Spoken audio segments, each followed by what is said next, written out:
Pierce. Good afternoon and welcome to the second last Ned and Pierce show. Yes, and it has been a while. We did take another 1 month hiatus. We missed our last show. Yeah. The first one was your fault, and the second one was just my fault. Yeah, getting so sick. we've cancelled it out together. You know, missed 2 shows.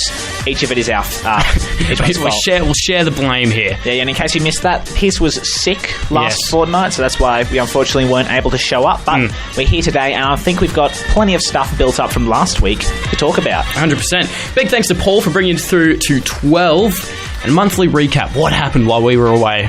We finished our Hell Week at school. Hell Week, notoriously known as Hell Week at our school. I'm sure it comes with other names around Queensland, but, you know, we all get the right idea. It's like when all of our assignments were just coming in, and they were due at exactly the same time. Yes. We got our COVID jabs, of course. We encourage everyone else to go out and do the same for, you know, to protect the community from COVID. Let's all have a good time. Yeah, exactly. It's not causing bad things as some of the speculations may. As far as we can see, we're still sitting here today after our jabs. We've got our second jab coming up in about a week, I think. Yeah. Apart from that, have we had anything else happen in I that really last month? don't think there's anything else interesting It's to really say. just been business as usual. Yeah. So coming up during the show, we have What Did Pierce Steal from Ned's Room? Ned's Odd Occurrence from around the globe. All those favourites. Odd news. And we're also selling something to you as well. Which I think we'll discuss in a bit. Yeah, very soon. Adam and the Ants on Road City FM 89.3. Radio like you've never heard it before. In fact, this is worse than you've ever heard it before. This is Ned and Pierce. Yes, and this is an opportunity that you do not want to miss out on. Yeah, so we mentioned it last show, if you will remember back a month ago, which most people probably won't be able to. We manufactured our own roll of Ned and Pierce wrapping paper. We went into the wrapping paper industry, and it looks incredible. It's us emerging from a gift box. A present that says Ned and Pierce on it, on the box, and it says Happy Celebration, which really goes to speak for the versatility of this product. You can celebrate, you know, wrap anything for anything, any celebration. If you are the kind of family that wraps things for Easter, I don't know why you would, boom, Happy Celebration. Happy Celebration. Birthdays, a celebration. Christmas, a celebration. Literally anything you want. Yeah. This paper is useful for. It's a 6-foot roll, and Pierce is dead set on selling it to someone. We need to sell it. So the price we've settled with is $5. $5. And you're pretty dead set on selling to someone. Now, have you actually come up with a way of delivering this paper to someone should they offer $5 for it? Well, I was thinking of just telling people to come to the station. Yeah. So we're only going to sell one. So you have to call us at 4661-8989. If you have a spare $5 and you would, for some reason, want to own a pair of... well, not a pair, a roll of Ned and Pierce wrapping paper. The time limit that we have for this is literally this show and the next show. Yeah. And if it gets to the next show, then we might just have to get down on our knees and beg people to buy it. Yeah. Because it's not something that I would particularly listen to the radio and go, I'm going to buy that. Yeah. But we're hoping that you start to pity us. Yeah. And maybe that'll coerce you to buy our product here. Of course. And if it comes to our next show and we haven't sold it, I think $4. $4 for the Ned and Pierce wrapping paper. We will let it go. Well, don't say that. Now people are going to wait for the next show. No, buy it now, obviously. Buy it now. It's limited time offer. $5. It's perfect. Please just buy our product. This is Ned and Pierce.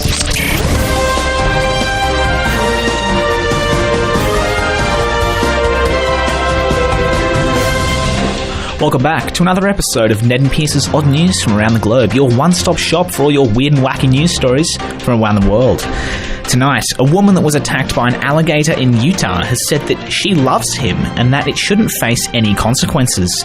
The 2-metre-long creature, Darth Gator, was described by Lindsay Bull as a part of the family, and she has assured authorities that he was just having a bad day, because I know that when I'm having a bbad day, nothing makes me feel better like biting into a nearby person's hand. Wow, an alligator story that didn't come out of Florida. That's interesting. Crazy. And a 67-year-old retiree named Alan Slattery Slattery fled empty-handed from an attempted bank robbery in southern England because the handwriting conveying his menacing threats was almost completely illegible.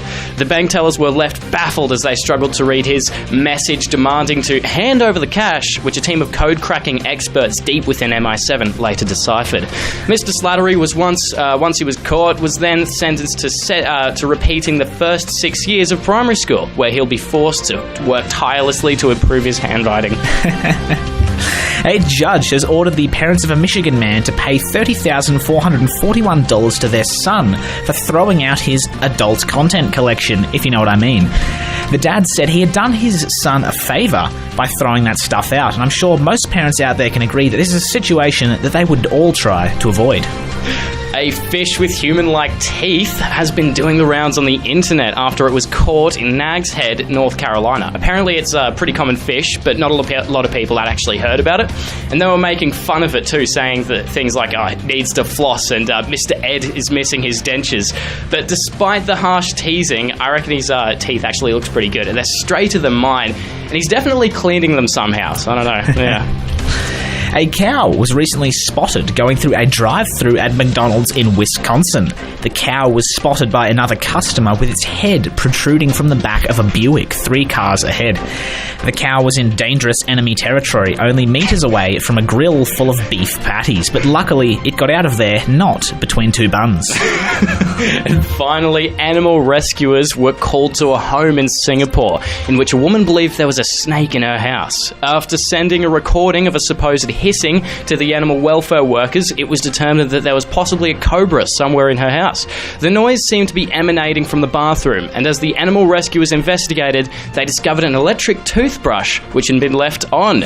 It was in fact the source of the threatening hissing. No one's really sure who left the toothbrush on. The lady claims it wasn't her, which leaves only one possible conclusion. It was the fish with the human-like teeth. That's all for this week's edition of Ned and Pierce's Odd News from around the globe. Make sure to stay tuned right here on Rose City FM, where we've still got plenty of great music to come, starting off with Bobby McFerrin's Don't Worry, Be Happy.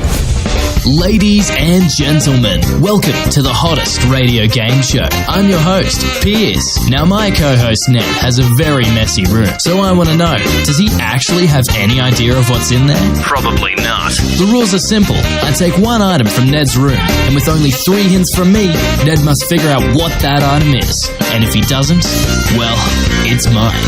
So without further ado, it's time for What Did Pierce Steal from Ned's Room? Welcome back to the game show that everyone knows and everyone loves. And Ned, you might have noticed a difference in today's opener. I didn't actually. Really? No.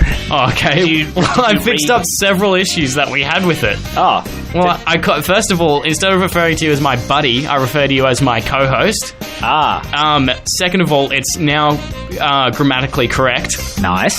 And third of all, it actually explains the proper rules of the show of the game. Awesome. Because like the last one, it was like, Ned gets 3 guesses to figure out what the item is, but you actually only get 3 hints and then several guesses.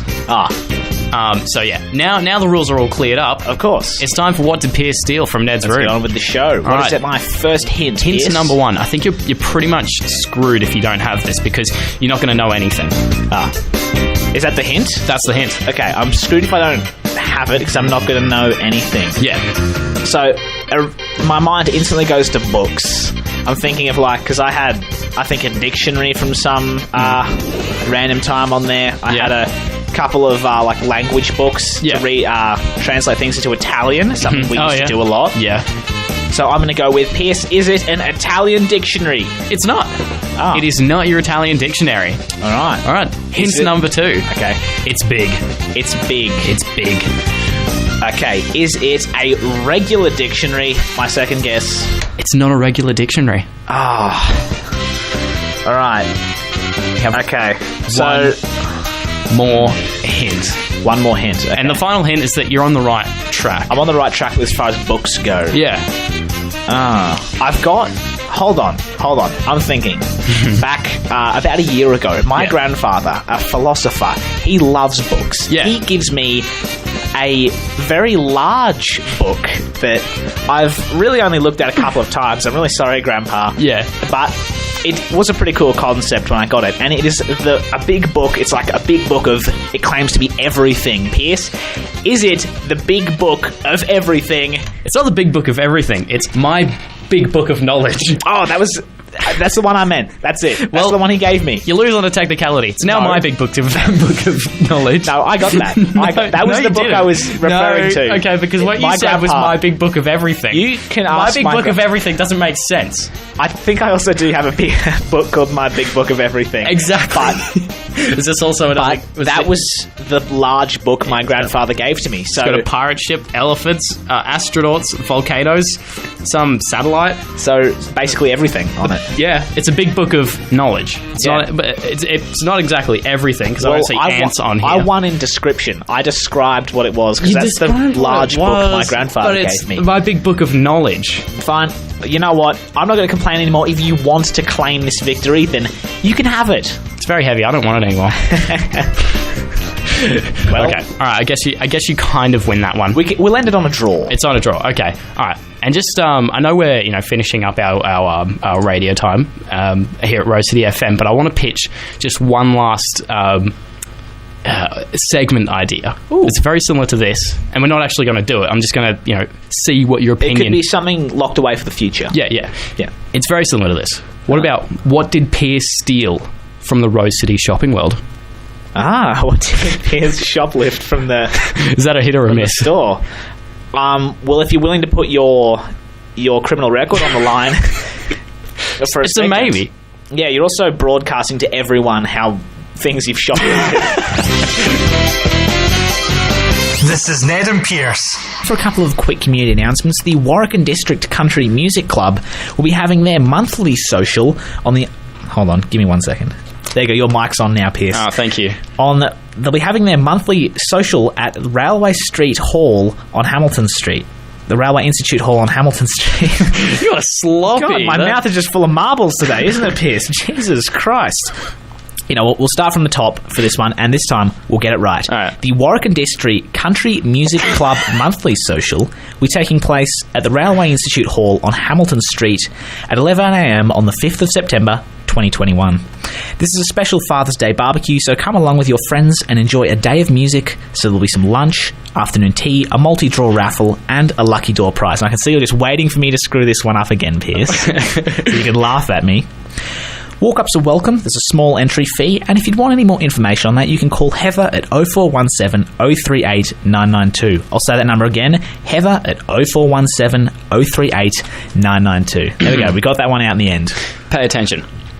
Apple and Grape Harvest Festival is actually calling for volunteers. So the Apple and Grape Harvest Festival is a biannual event that happens in Stanthorpe, and it's going to be happening next year, 2022, 25th of February to the 6th of March. All right, so volunteer helpers are needed now, and you can email the president or it's actually just president at appleandgrape.org. So that's president at appleandgrape.org, or you can call Russell at 0484 843 686. That's Russell again at 0484 843 686. That is how it's done. Thank you, Pierce. And being local Stanthorpians, we can guarantee that one's always a good time. The good old Apple and Grape. Plenty of people show up, plenty of live music. What are those Langdos? Langdos. Those are delicious. They're the Greek. I think they're like a Greek bread, and they come with like sour cream and cheese. Yeah, they can either be sweet or savoury. So you can chuck Nutella and strawberries on it, or you can grab some sour cream, garlic, and cheese. Classic. And I'm always there for the churros stand as well. They've got churros, so good. You get the caramel filled ones, the ones filled with warm caramel. What are the chips? Chips. There's a special chips at Shannon's. Shannon's hot chips. How can we forget that one? Everyone loves Shannon's. And you get the loaded chips, and they've got jalapenos and salsa.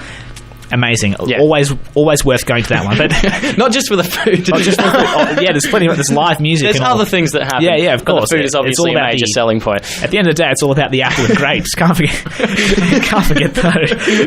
those. But I think we've talked for long enough. That's it for our community announcements for the day. Up next is Pitbull and Kesha with Timber. That was scary. Heads on occurrences from around the world. I smell a mystery. It's a mystery. Welcome back to Ned's Occurrence from around the globe. Now let's hope I can get through this one without tripping over my own tongue today, Pierce. I think I've been doing that a bit this show. It's alright. We've been away for a month. We have been away for a month. I'm going to chalk it up to just getting back into the swing of things. Yeah, to only in 2 weeks fall out of swing of things again. Yeah, of course. This week we cover the disappearance of Maura Murray. Maura Murray was born in 1982 in Hanson, Massachusetts. She would attend a US military academy studying chemical engineering.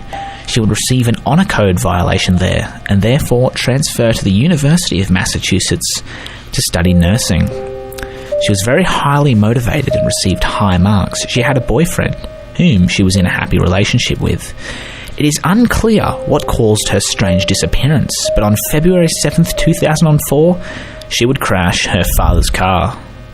2 days later, she logged onto her computer and looked up accommodation in the Berkshires, a nearby mountain range. She then contacted a condo in New Hampshire, but was unable to book in a stay. Shortly after this, the last text sent from her phone was sent to her boyfriend. It read, "I love you more. I got your message, but honestly, I don't feel like talking to much of anyone. I promise to call today though. Love you." She also emailed her teacher and her boss, telling them she would be away due to her death in her family. This, however, was not true. She then got in her car and set off for New Hampshire. She withdrew $280 from an ATM and bought about $70 of alcohol. At around 7 p.m, she would crash her car into a snowbank. She did it twice. Come on. Well, Piers, you see, she crashed her father's car 2 days earlier. Yeah. But this time was under more mysterious circumstances because she crashed her current car into a snowbank. Okay. Well, I can only imagine that, like, the reason she was trying to get out of town is because she didn't tell her dad that she crashed his car. She just rocked up at his house, left it there, and then ran away. His dad's going to be so mad when he finds out what I've done. But back to the story. A passing bus driver stopped at the scene and asked Maura if she was okay. She claimed to have called the police already, which turned out was untrue because the nearby police, or in fact the nearby mechanics, which were like the on-the-road mechanics like we have the RACQ, had never received a call from her. The police arrived at the scene about 10 minutes later, prompted by the bus driver, but in this short time period, Maura Murray had vanished.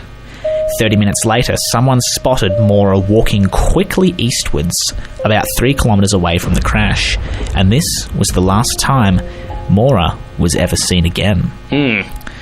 So this one's very unusual. Yeah, she crashed her car into a snowbank, and because the bus driver, he came along, and he asked her if she was okay, because he saw there was no blood anywhere. She was just a little shaken up, was a little cold. Yeah. And importantly, he also said that she didn't seem intoxicated. And you'll remember she bought $40 worth of alcohol. But when the police came to the scene, there was red wine stains on the seats of the car. So it just broke. Which weren't there previously when the bus driver came in. So they didn't break in the crash. Oh.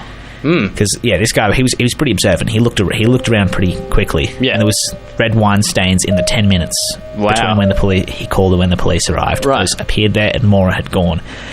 And in 10 minutes, 30 minutes later, she was 3 kilometres away and she was running quickly eastward. Like the thing I saw explaining the whole case.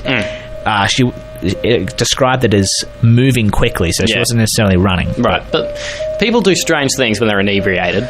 Yeah, I guess so. But is 10 minutes really enough time to down a whole bottle of red wine and drunkenly stagger off onto the Well, it wasn't the whole bottle of wine because some of it splashed on the seat. Some of it splashed into the seat, I guess, yeah. Anyway, Maura's boyfriend, who was taking a flight to New Hampshire to search for Maura, received a voicemail from her on the plane, which contained only sounds of her sobbing. But investigation into this call led to only dead ends. Due to some of Maura's actions prior to her disappearance, it is commonly believed that Maura vanished willingly.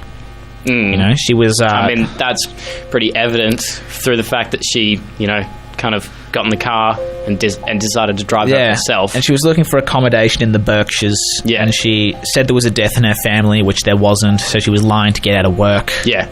She was All signs point to vanishing willingly. But some people also argue that she might have just been planning a holiday and something else happened. Yeah, no, that does sound kind of... Yeah. Because, she's looking at stuff in the Berkshires. She wasn't planning on, living there. No. I think she was just planning on getting away for a little bit. Grab some wine. She Yeah. needed a break. Needed somewhere to stay while her dad was getting furious about the car. Yeah. Yeah. Yeah. She's hiding out. So do they have any theories beyond that? Not really. She just kind of vanished from the face of the earth. Hasn't been seen since. This was back in 2004. 2004. 2004, so a very long time ago. In the end, it is impossible to know what happened to Maura Murray, someone who seemingly vanished completely voluntarily. Why this is the case, we may never know, and unless someone comes forward with new information, we never will. This is Ned and Pierce. Now, there's a couple of things on our mind.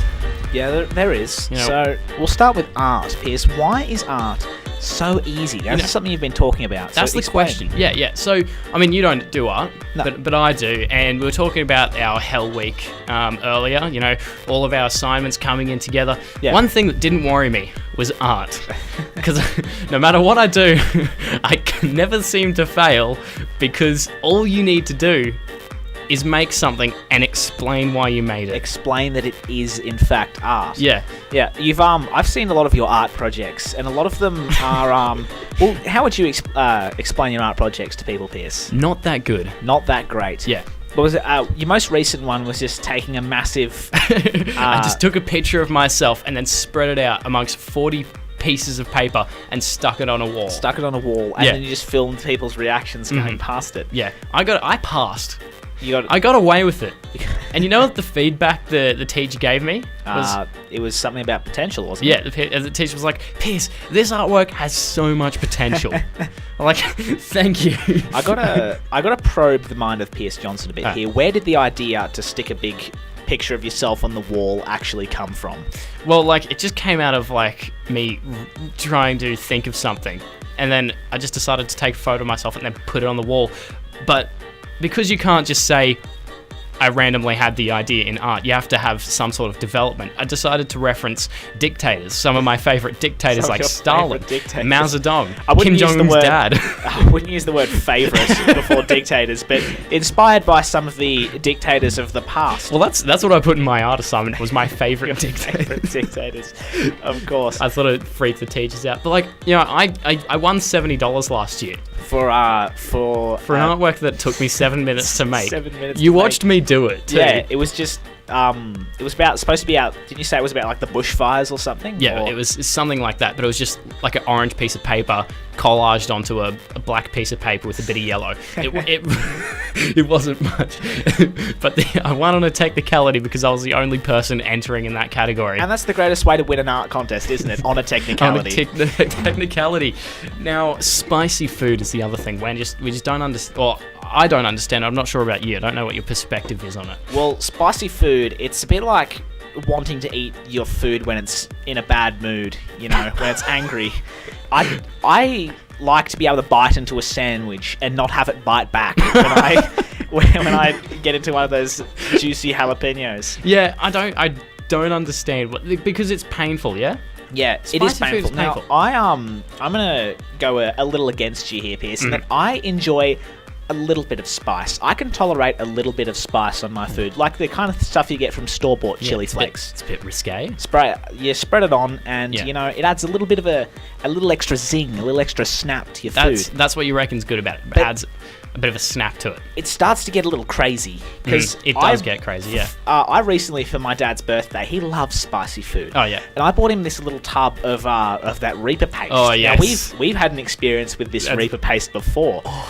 And it really makes me question why people even make this stuff, because it's not enjoyable to eat. Yeah. It doesn't taste good. It just tastes kind of chemically. I think it comes down to how people are perceived when they do it. So, or think they're perceived. Do they think they're cool? I think, well, that could be a contributing factor, but I think that it comes down to the novelty of it. Yeah.